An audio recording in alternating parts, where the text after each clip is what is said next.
Apa you orang cakap kan Sajak cover jantan tu, cover. Aku tak heran ya, terus terang cakap. Sebab aku dengan korang, aku lebih transparent. Sebab bagi aku akan cover daripada panjang-panjang sama Saleh, jajah Arab.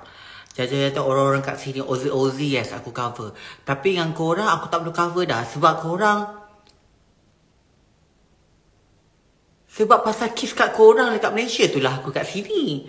Kan? Selama ni aku cover, aku ke Pondan lah, apa lah inilah. Ujung-ujung korang pecahkan aku lah, aku tunjuk IC aku semua lah. Kau nak juga sangat.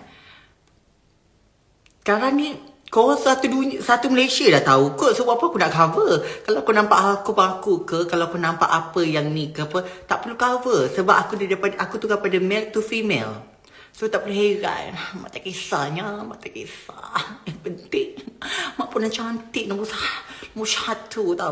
Nombor satu sekarang ni. Nombor satu. Tetap trending walaupun jauh di mata. Trending nombor satu.